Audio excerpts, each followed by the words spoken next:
Let's bring in James Ham here. Hammer, were you surprised to see Bears Packers are going at it on Amazon Prime? Two historic teams that will draw a massive ratings number are going to the streaming network. Yeah, I mean, like, look, if you're Amazon Prime, that's why you paid the big bucks, right? Sure. So, I mean, somebody had to draw kind of the short straw. And, like, look, it's the playoffs. Every game matters. Every game should be a quality matchup. And of all the games, I think those are probably two of the more questionable teams, especially in the NFC. So, yeah, I mean, it's a little strange because they are storied franchises, but at the end of the day, I also, what game would you prefer there? I guess some AFC games that don't Well, have as yeah, much. like Yeah. I mean, if I'm Amazon, I want that game or I want the 49ers and Eagles, and we were just trying to figure out like I was just surprised to see the Packers and Bears there and how the draw goes for where these teams wind up is interesting. Yeah. But that's not what you're here for, James. We have more injuries to discuss. A slew of them, as a matter of fact. The Sacramento Kings can't go a single game without someone getting hurt. Uh, and now it's Keegan Murray. That injury looked pretty bad last night, Hammer. I don't know if you've gotten anything from anyone today, but I know you were there last night, and that one looked rough for Keegan. Yeah, I mean that looks like. I mean, I don't want to play doctor here, but I would be surprised if it was a grade 1 ankle sprain. It looked like a grade 2 plus, which is not good. So your grades of ankle sprain are basically are this like a grade 1 is the stretching of the ankle ligament. A grade 2 is a tear in the ligament, and a grade 3 is a complete severance of the ligament. That looked like probably a pretty good quality grade 2, which means like weeks. But maybe they got lucky. You never know. I think the one thing I'd point out is that throughout his career in Sacramento, Keegan has had injuries, but he hasn't had ankle injuries. And people who have ankle injuries, they typically, once you stretch the ligament out pretty bad, you tend to have more ankle injuries. And guys who haven't had ankle injuries, and they usually heal up quicker and they don't have as much residual issue. um, so, again, I played volleyball for years. How many times did I play with guys that, they land on somebody coming underneath the net and roll an ankle? And it's the guys who have had massive amounts of ankle injuries that typically have the most difficult time. And so that's one good thing, is that it seems like he's a guy who has not had a lot of injuries to that specific area. Would you consider this so far, the way things have gone, and how it's probably going to go for the next 3 or 4 weeks for Keegan Murray? Would you consider this a lost season for him? Mm. Um, Maybe, but to be honest, I'm not even sure if I'd consider that a bad thing. Like, I know we're always worried about like the progression of a player, right? And you want him on the court, you want him developing, you want him taking these logical steps that make sense for everybody. But I also look at the cantankerous nature of this season and how it's spiraling out of control, and how the basketball is bad and it doesn't look like it's getting any better. And that is something that I'm not sure that every player needs to go through multiple times, or, like in this situation. Like, I would like to see a Keegan Murray with a blank slate in Sacramento. And I don't know if we're ever going to see that, Mm.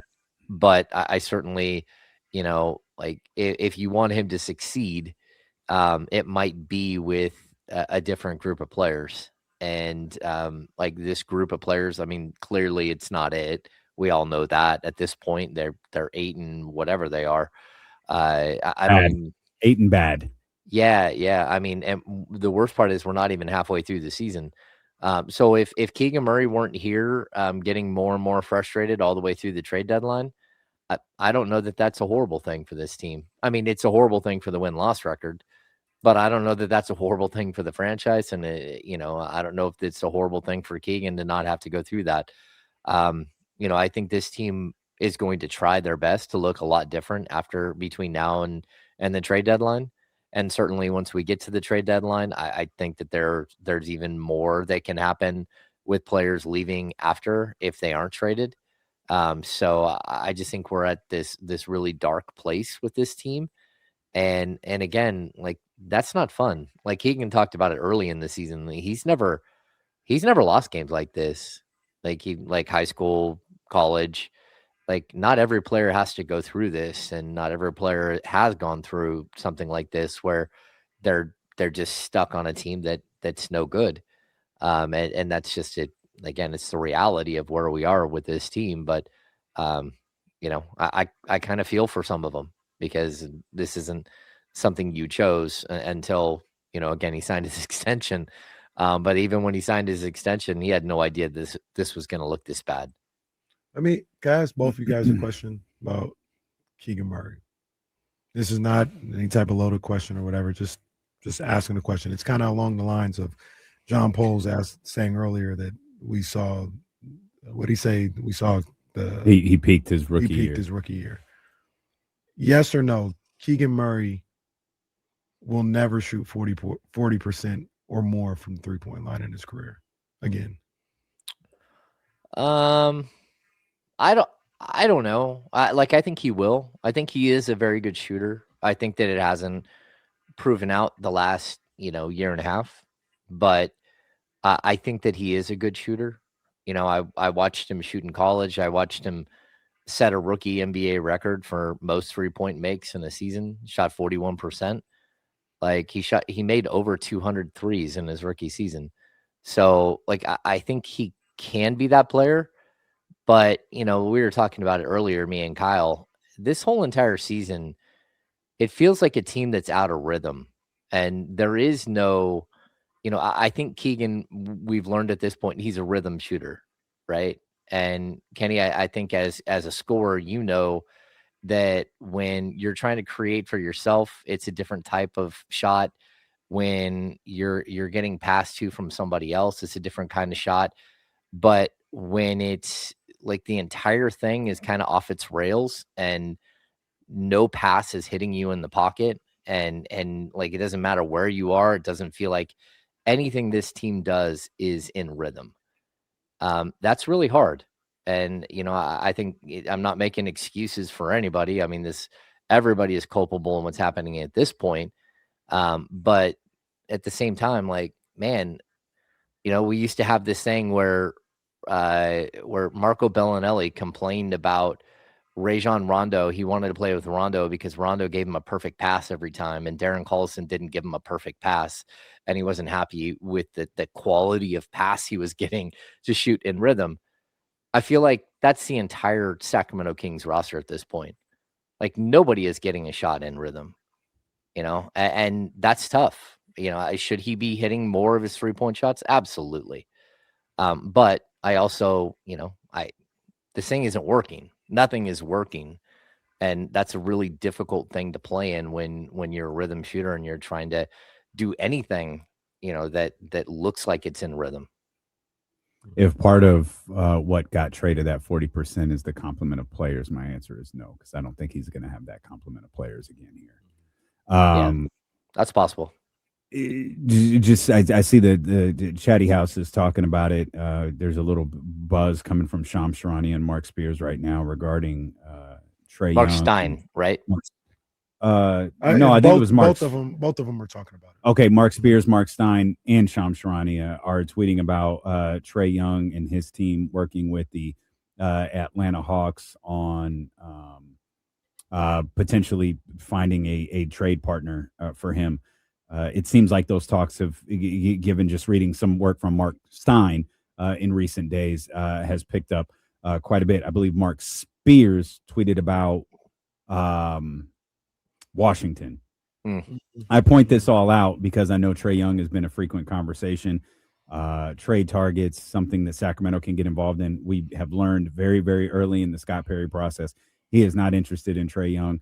There is no conversation to be had. You can feel differently, and that's completely okay. But with these murmurs seeming to be getting stronger and stronger regarding Trae Young and a potential move out of Atlanta, there is nothing leading us to believe that Sacramento has anything to do with this. In fact, have been told emphatically, Trae Young in Sacramento are not a thing.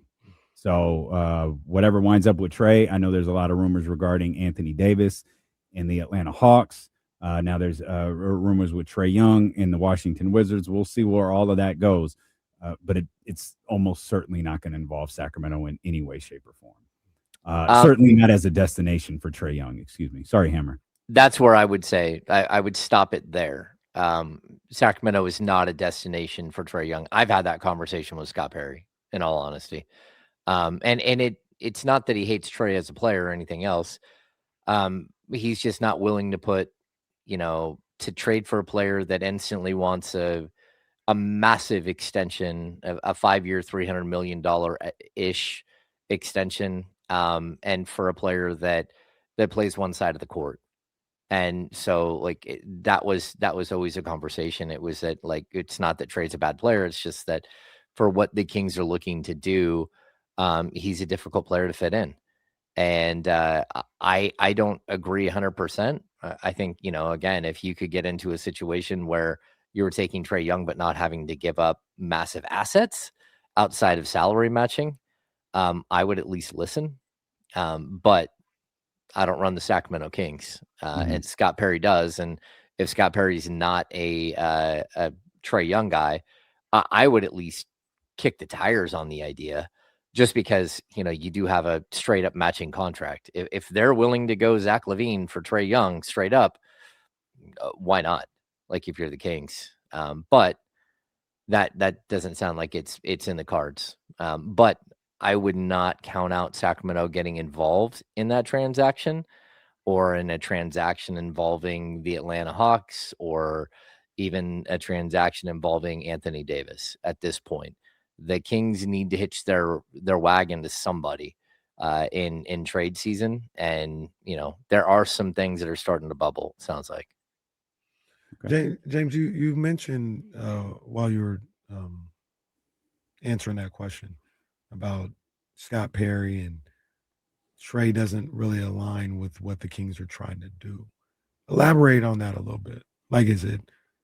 Is it style of play wise? Is it roster construction? Is it financially? All the above? What specifically is it that Trae Young has in his game and has as a player that doesn't line up with what the Kings are trying to do? And what are the Kings trying to do?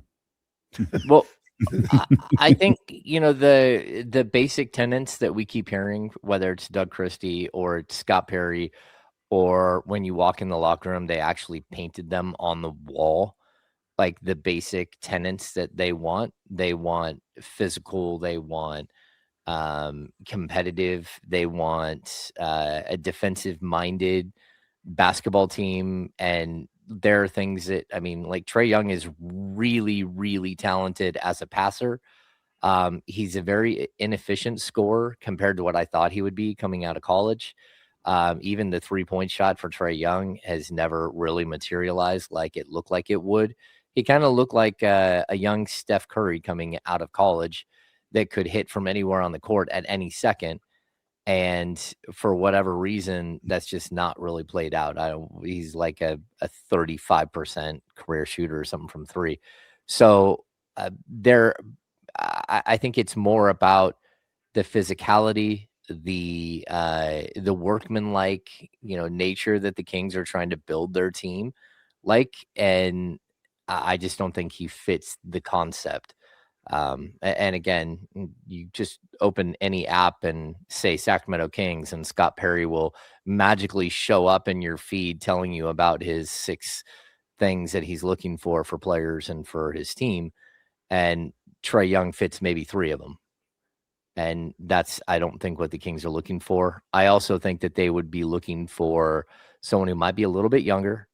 And that's, Trae's still 26, 27, but also somebody who is ready to take on a leadership role and be that guy if you're going to spend that kind of money. And so again, I don't think it's all just super negative about Trae Young. I just think he's not the type of player the Kings are looking for. I'm going to give Scott Perry a chance. We will revisit this conversation at a later date and time if needed.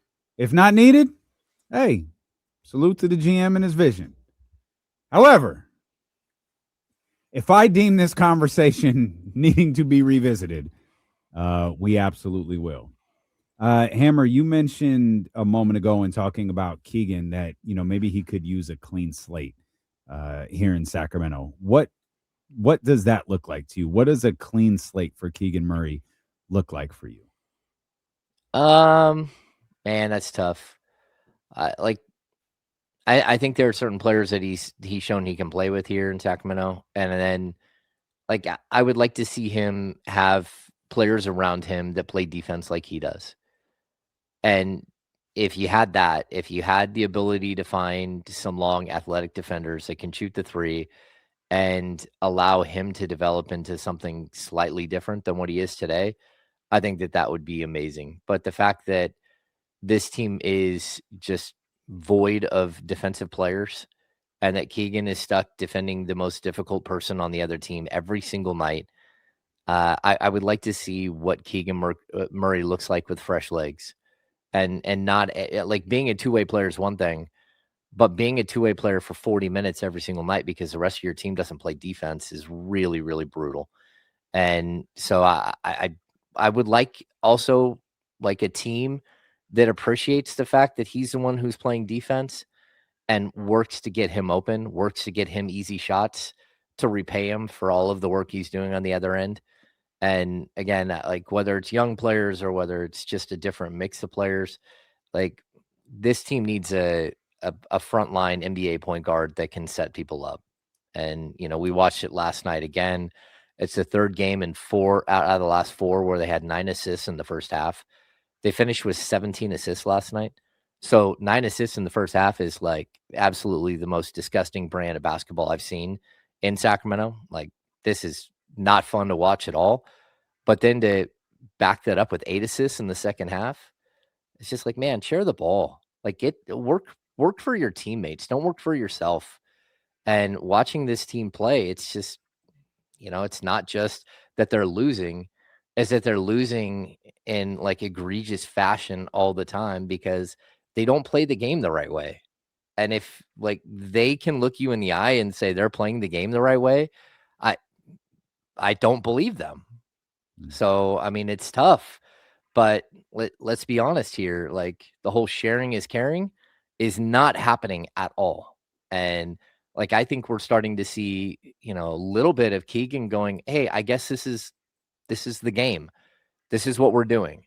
So all of a sudden he's starting to take the ball off the dribble, starting to pull it from 18 feet. And I love it. I love watching it. I think, Kenny, you've said you don't think he has that stuff in his bag. The more I see the mid-range stuff, the more I see him taking people off the dribble, the more I like it. But I also think that's he's in survival mode.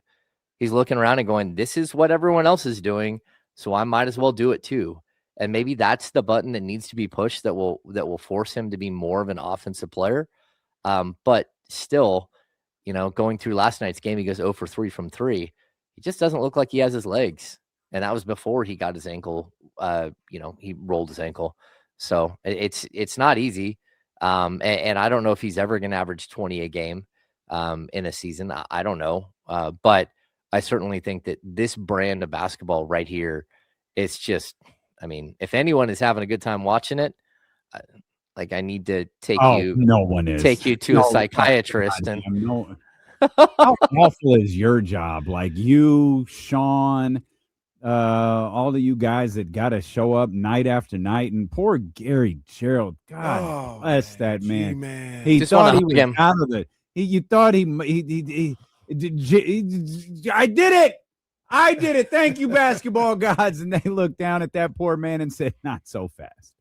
Yeah, it's Dante's Inferno for him. He came out the dark side of the 9 layers of hell, and here he is right. That's a 2026 first freeze. Official freeze of 2026. Yeah. Mark it down. 3:22 p.m. Who at the time? On Monday, January 5th.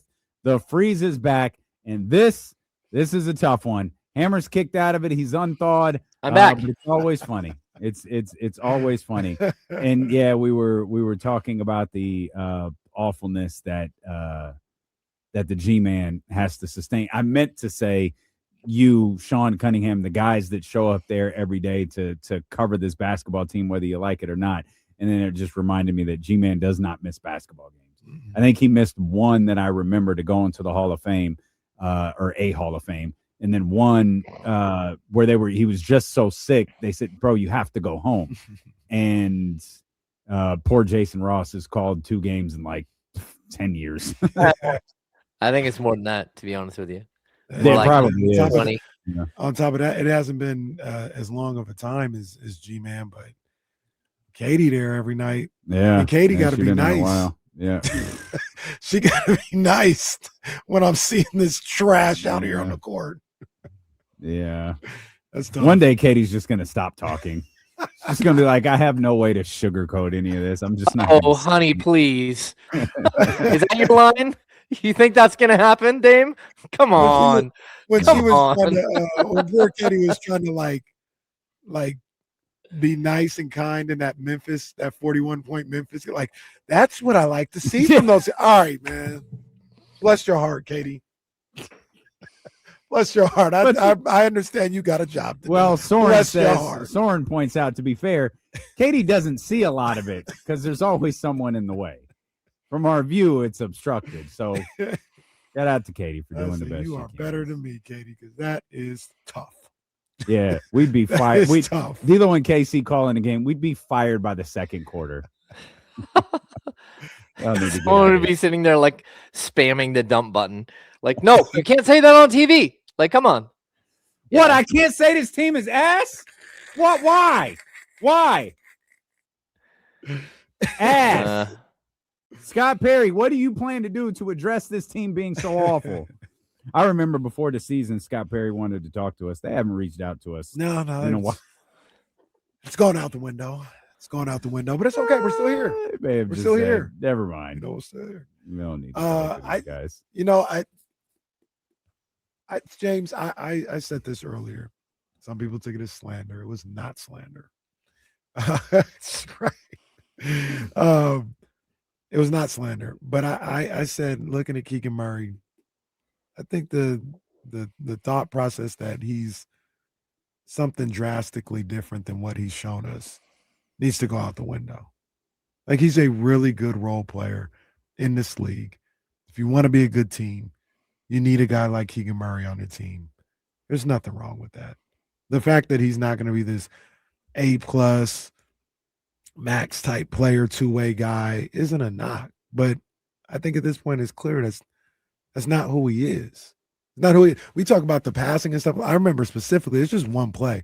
I remember specifically there was a play last night where it might have been the best ball movement the Kings have made in 2 months, where it was somebody attack, swing to the wing, to the top, to the wing, to Keegan.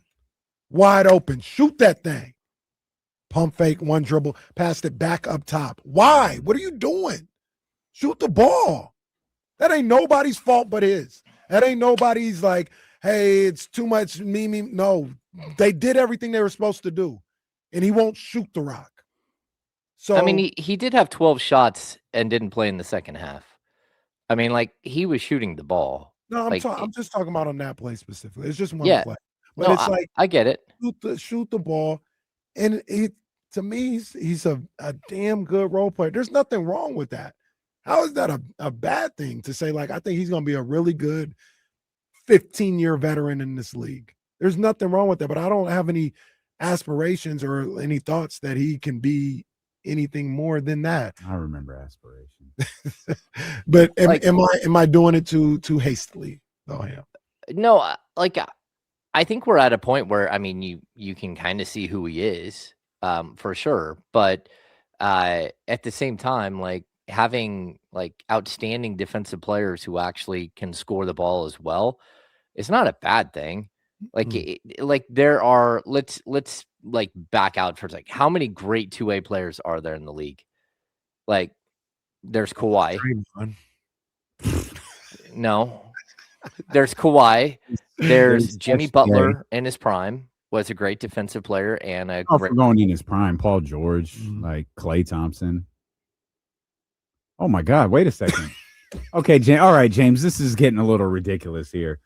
James with his It's funny with every time. James with his second freeze of 2020. Here's what we'll do. The country already, get him to civilization with good Wi-Fi. Well, yeah, but he's got the lake out there. I don't know. Those skunks are eating up the wires. Yeah, it could very well be true. Yeah, He's still James. frozen. In James's defense, he has had a very traumatic 2025 with the skunk and the whole deal. So what we'll do is we'll let James thaw out, and we'll come back and we'll see if we can get a third ham freeze here on our first show in 2026. You thought we were going to be professional this year? No, my friend. No, my friend, not at all. We'll come back with more of our insider from the insiders here. It's Dealing with KC on Sacramento Sports Leader, ESPN 1320.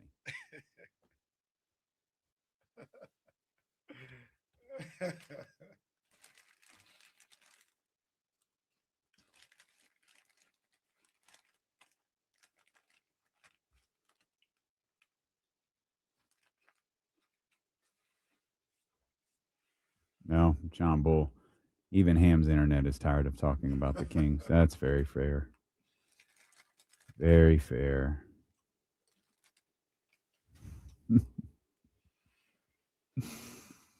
Oh, man.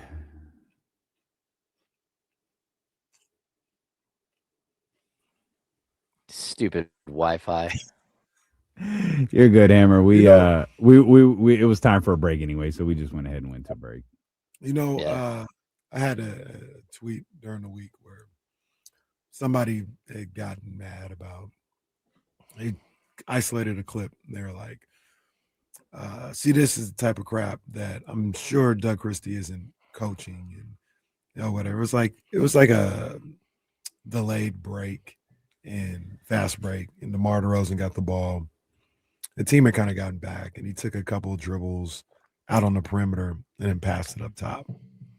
And he was like, yeah, this is the type of stuff that is just ridiculous, like killing a fast break or whatever.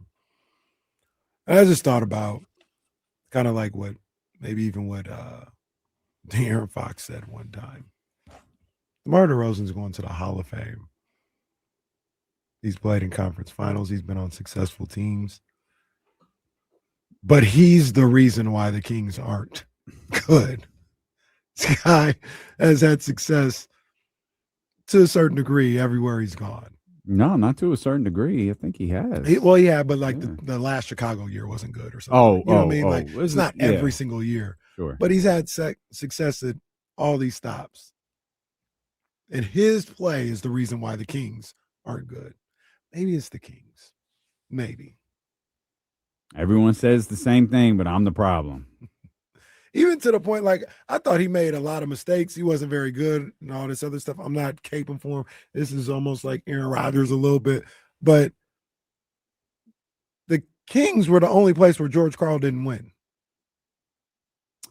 Well, yeah, that was a lot of George Karl, though, too. It was. But George Karl been George Karl since Seattle. Yeah, George Karl took a payday. He didn't want to coach. He certainly didn't want to coach this basketball team. But he been that type of personality. He ain't never changed. Yeah, no doubt. And they still found a way to win in these other places with that type of personality. And it didn't happen here. Yeah, like I don't blame DeMar for being who he is as a player, but I also think like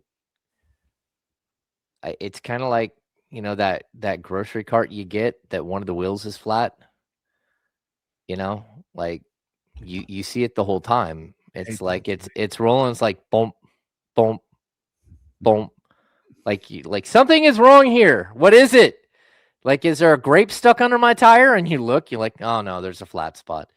He's just like, that's what he is on in the system that was here before. At this point, you tell me what the system is. Well, John Bull says Mike Brown's won everywhere, including here, and the Kings decided he was too mean to players. He didn't win in Cleveland the second time. No. He To be fair. post LeBron. Come To be on. fair, we're back, James. To be fair, no one was going to win in Cleveland when Mike Brown went back there. Nobody. I don't even remember what James was talking about. There's almost a when he froze. mutiny in L.A. Well, I was talking about two-way players. Like, oh, that's right. You were. yeah, talking there's like LeBron James, there's Jimmy Butler, there's Kawhi Leonard, and then like how many actual two-way players are there? At least elite two-way players that score a ton. There are a bunch and of you just guys that referenced a bunch of guys like in their prime. Like, how many are there really right now? First one that comes to Like- my mind is Jaden McDaniels. I think he's a quasi two-way player. He doesn't. What about averages SGA? 10 Would you points a count him as- game. SGA? What about De'Aaron? Yeah, I think De'Aaron is the best perimeter defender point guard in the game. You don't agree, Hammer? No. I mean, I watched him play for 8 years, Jason whatever it Tatum. was. Jason like- Tatum, yeah, Jaylen Brown too. Mhm. Yeah. Yeah, but those guys are also like surrounded by defensive players for the most part. Jaden McDaniels is averaging 14.4 points per game. Like, yeah, is he a two-way player? Sure, but you know that's kind of the same exact thing Keegan is. So I think that's where a lot of people might have problems. It's that he's more Jalen McDaniels than he is, you know, someone who just scores the bucket. It And just I'd love scores to have buckets. Jaden McDaniels. Like, I'd love to have him here. I think that he is vital to Minnesota. I do love that guy. think there's another problematic thing in this conversation is where was Jaden drafted? 21 or something. Yeah, where was Keegan drafted? Like that sits on that sits Mhm. like the fourth overall pick like sits, and it's Yep. you know it's tough. Like that's a Well, yeah, Kings but like lottery to get to the you're moved up in the lottery to get to the fourth spot. yeah, but like realistically, what's the difference between him and like Jabari Smith Jr., who was the pick before him? You know, and we can also say at least he's that, because I remember Josh Jackson going the pick before De'Aaron Fox, and just a complete bust. Like, how many just complete busts are there in the league? Like, drafting in the top 5, there are expectations for sure, but at least he's a really, really, really good defender that can score 15 points a game, 14, 15 points a game, and get you 7 rebounds a game. There are a lot of guys drafted in the top 4 who never do that. So, yeah, I mean, like someone brings up Marvin Bagley, much better player than Marvin Bagley. That's Mhm. true. Yeah, and do- there are a ton I of don't players think the like Kings that. missed on anybody by drafting Keegan at 4. I just No. think it's like the Kings moved up in the draft to land a 4, and it's like, oh, we got a cool player. Like, Yeah, when like that's tough. Like, you can get a cool player at 7, 8, 9, like whatever. Where was Tyrese drafted? You know what I mean? Like, I think when you just look at the draft as a whole, as a Kings fan, you could throw your head through the glass like Shawn Michaels or Marty Jannetty, I should say, trying to escape. Yeah. yeah. Just would- like off the top of my head, like I can like number 2 overall picks in the draft. Had the theme should be The beat, Wait, yeah, the Hasheem beat. There we go. Mhm. Hasheem Thabit, Michael Beasley, Lonzo Derek Ball. Williams, Lonzo Ball, Jabari Parker. Like that's 5 right there out of the last 15 drafts that just aren't good basketball players. Were out of the league like super quick. And so like look, I think like the fact that Jahlil Okafor, there we go.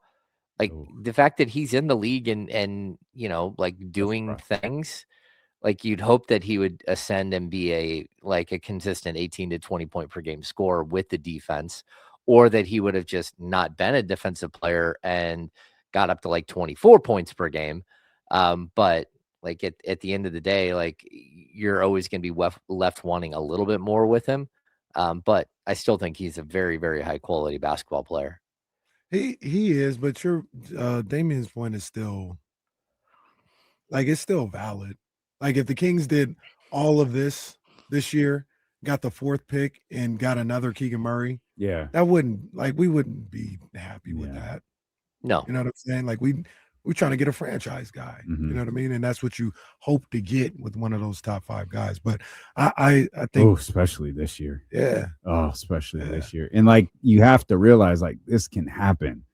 Like this new, I know they're talking about, I don't imagine any new tanking things will be put into play this season. But this new lottery system works. Like it a team in the play-in won the lottery last year. Like it works. The worst team in the league, I don't think has won or I don't think has gotten the number 1 draft pick yet. You're freaking Kings fans out though. But that's what I mean. You have to recognize like the Kings could finish with the worst record in the league, the second, I think it's the 3rd worst record in the league right now, and pick 6th. Like that's real. Like sure they could pick 3, they could pick 1, they could pick 6. Like whatever the lowest number that's possible, just start to brace yourself for that for where they're slotted. So Yeah. it Doug Christie, he said it the other night. There's luck involved, and the Sacramento Kings, they're going to need a lot of luck this offseason, both with how they navigate these big contracts and how those lottery balls go. Yeah. They're going to need luck. Yeah, they do. I mean, that, like, in all honesty, they got so lucky this weekend that Max Reynaud didn't trash his knee and didn't miss the rest of the season.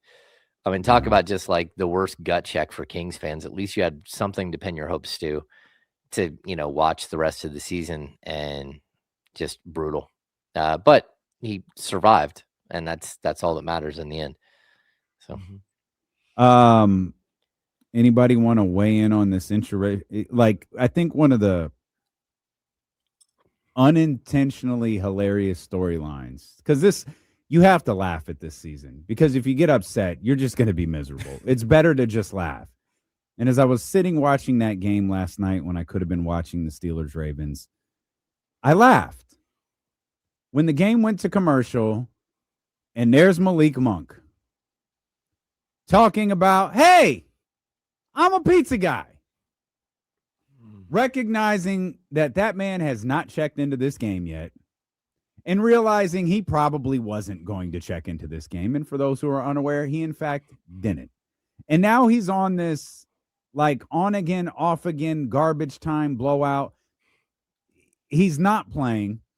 Now he's going to be forced into playing because Keegan's down, and they're going to have to work something with the lineup again to where, and you've got, Keon dealing with whatever is going on with his thumb, but Doug is going to be again forced to play Malik Monk. Malik Monk's going to get off the bench, go onto the court, get a big pop from the Golden One Center crowd, and Scott Perry and I guess Doug Christie too are going to sit there begrudgingly watching this man play basketball.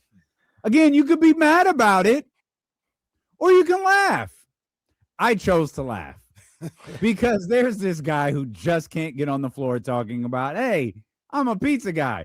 This pizza box turns into a basketball hoop. And who the hell is playing basketball with a greasy ass box of pizza? But it's cool because it fits into the Kings season. It is an absolute mess. they want you to collect all 3. You collect those and cockroaches. I'll collect all 3 when Malik Monk plays 3 games in a row. Yeah, like, look, the buzz is going to start here with Malik. I heard some rumors today about a potential landing spot, and like, I would not be surprised if he's moved between now and the deadline.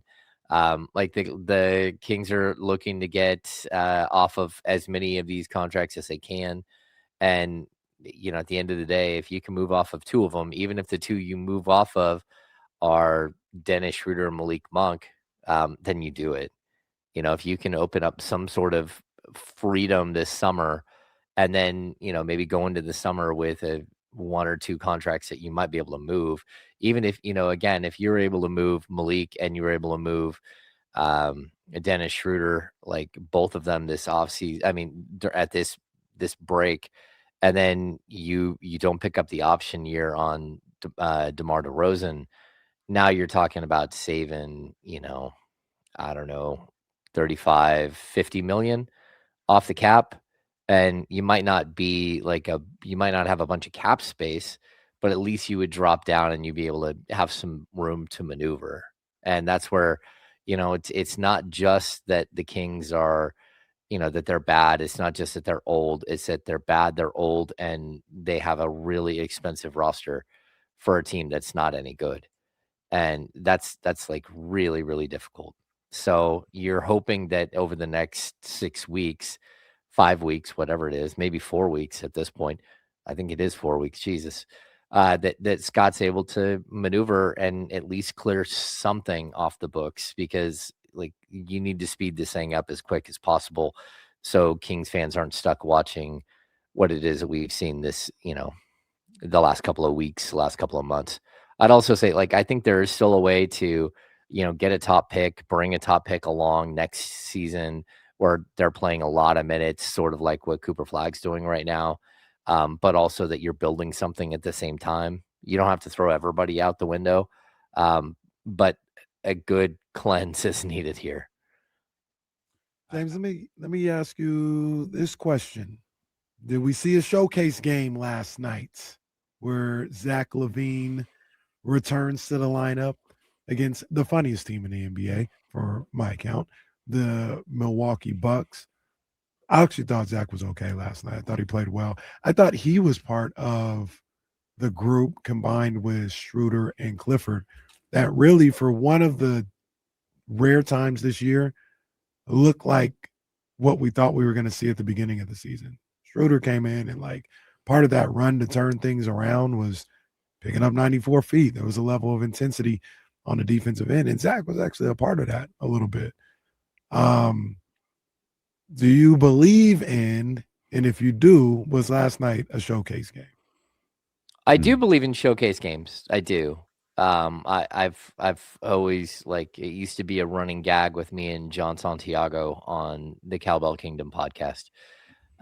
We would always joke about it. Showcase. I totally think that there are showcase games, and I don't know, what the audition looked like from the other side. But that's a group of veteran coaches that have been around the league forever. And I don't know how much I believe in the possibility of him going to Milwaukee. I think there's maybe a little bit of smoke there. But typically when there is a little bit of smoke, you start hearing more and more about sort of the interview process, where you start getting calls about potential guys like that, and whether, people like myself would think that they fit, or, just around the league, you hear more of it. And there hasn't been just this huge amount of buzz when it comes to that potential trade. Now it could change, but if the Kings really want to do that deal, if Milwaukee really wanted to do that deal, they would have already done it. Now maybe they want to get closer to the deadline and see if there's, they can get a player like, I don't know, Jeremy Grant for less, or, one of the other players for less, or whether they can get involved with one of these bigger trades that might happen. But I definitely think the Kings, if they could get a deal done, if they could have got a deal done a month ago, they would have, just because that's where this season's gone. Hammer, what if they don't? What if Scott can't do anything over the course of the next 4 weeks? What if Zach LaVine is here for the remainder of the season? DeMar DeRozan is here for the remainder of the season. Domantas Sabonis, maybe he never comes back from the most vicious knee injury known to man that has left everyone confused. But maybe he can't move any of those guys. Then what? Well, actually, I think that that's the most likely outcome here. To be honest, at this point, if you can't, then you got a lot of work in front of you this summer. And not only that, I think it becomes a little easier this summer. But, I think the fact that DeMar DeRozan's on an expiring contract that, has a $10 million buyout for next year, that's something that I think some teams will look at. But if we get to February 6th or February 7th, whatever the date is, the day after, I think you do start to make some tough decisions. Again, hey, DeMar, I know we owe you $10 million next year, but would you take $5 million next year if we let you go right now, pay you out for the rest of this year, and let you go play for a winner. Okay, that's a possibility. Like I think you can have discussions with a couple of these guys. Whether Drew Eubanks or Dario Saric. Would you just clear up roster spots so you can sign Dylan Cardwell after the break? But one of the problems the Kings have is that they're actually over the luxury tax. Or they're super close to over the, like they're right at the luxury tax, but I think they're a little bit over. So I wouldn't be shocked that the Kings are just trying to clear out a little bit just to make sure they're not paying a luxury tax dollar for an 8-win team. And that's going to be another step. So those people out there who love Keon Ellis, if the Kings trade Keon Ellis for a pair of second-round picks or for a late first-round pick, and they get nothing back in return outside of that, just a straight trade where he goes somewhere because he's a minimum scale contract guy, like understand that $1 million plus is going to help them get underneath the luxury tax. And you're literally that close. It's within a couple of 100,000 that they're at or above the luxury tax right now. So yeah, it's a bad spot to be in, man. This is like, again, having the second or third oldest team. I think they have the second or third oldest team, but players who are playing, like it's the oldest of the group. And that's not a comfortable spot to be in when you're 8 and whatever it is. You're 8 and really bad. Yeah. I think it's 8 and 28. Oof. Yikes. Yeah. We kind of talked about that last week, Hammer, where I don't think much of anything is going to happen with this group. You know what I mean? Like, if they can move a Zach or something like that, they will. But I think this is kind of the team that's going to see this year out, and then you'll work some stuff out in the summer. And yeah, when he talks about patience and slow playing, that's what he means. It's going to be a nondescript year this year. And then in the summer, they'll be 1 year closer to the end of some of these contracts. And maybe it's a little easier to do it then. But February 6th or whatever, I'm not anticipating a lot happening that day or leading up to that day. This wouldn't be a nondescript year. It would be a horrific year. Like nondescript would be like 41 and 41, and you don't really know what you had. And, just kind of is what it is. I think, I don't think Scott feels panicked because at this point, I believe that everyone kind of understands where we're at.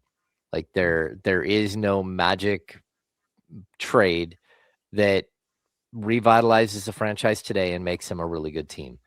And I don't know the reason why this is happening, but Vivek Ranadive isn't even sitting courtside anymore. Like, I don't know if he's in the building, but he's not sitting courtside anymore. And like, that's kind of where we're at. We're to that point. Even with Kyle Kuzma in the building, Vivek wasn't down there saying hi. And yeah, this is just, it's turned in a way that I don't think any of us saw coming. Like, we all had varying degrees of how bad could this get. But I know, like, the lowest of the lows, I remember, Dame, was you're like 33 wins. There's no way they'll only win 33, like 35, 36. That seems to be like the floor. Like, I did not. Yeah, they made me. Yeah, there's no way they're going to win 33 games. Yeah, that's right. That is preposterous at this point. But yeah, they have 18, 20, like, 9. Yeah.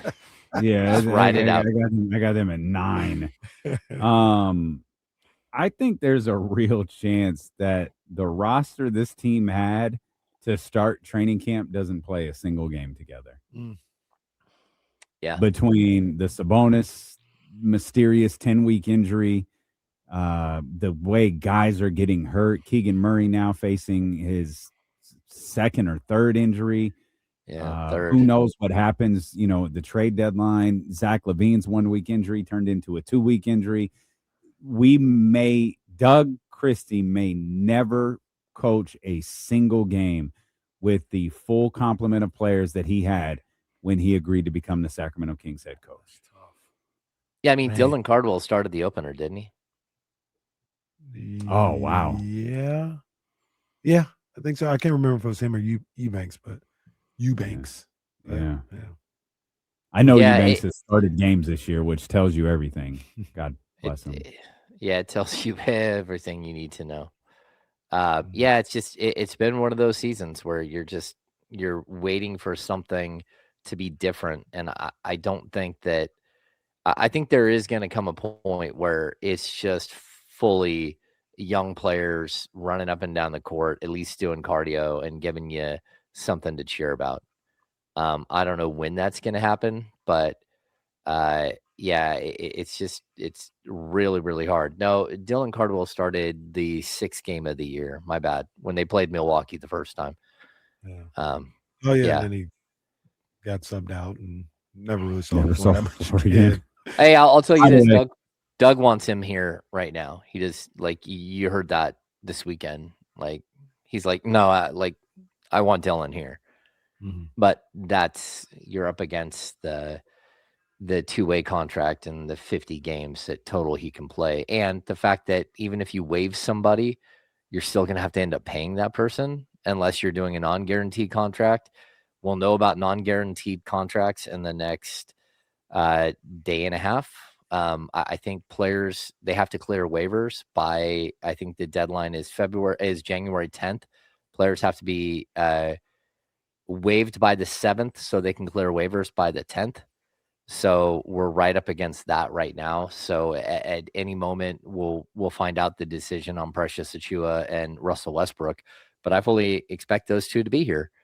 And so, like, it's a really bad spot to be in. You got 15 rostered spots taken, and there's not going to be a way to bring on Dylan Cardwell. And they may not sign Dylan Cardwell this season because it would push him over the luxury tax. And they can wait until this summer where they'll still have his bird rights. And, again, they'd rather have him play the last 35 games of the season or whatever he's got left on his 2-way than, games right now when you have a healthy Drew Eubanks. You know what I just thought about? The Kings play a preposterous 8:00 game tomorrow. I can't wait. Oh, no. Shout out to that. Yeah. Crash. I was like, I ain't seen Devin Carter in a while. Did he play in any of the blowouts? He had to. Yeah. Play in the game. He didn't play Before I yesterday. He turned it played off. 2 games ago, 3 games ago. Yeah. That was a Clippers game, I think. Yeah. They should Yeah. have. Let's see. Clippers. Devin Carter played 7 minutes. Come on, man. They were down by 40 at the half. He only played 7 minutes. Doug McDermott played 7 minutes in that one. How about the blowout versus the Lakers? Devin Carter. Nope. Devin Carter didn't play in that one. Yeah. Just the observation. I was like, I ain't seen Devin in a while. Didn't play versus Boston either. Yeah. And Peyton in the chat says signing Cardwell would not push them into the tax. They have $3 million cap space right now. They don't have $3 million in cap space. That not from what the math I've done. The dumbest thing Kyle Madsen has ever said is the Kings will win 3 or 4 from January 16th to the He 21st. still has an opportunity. Those games are Washington, Portland, Miami, and Toronto, all at home.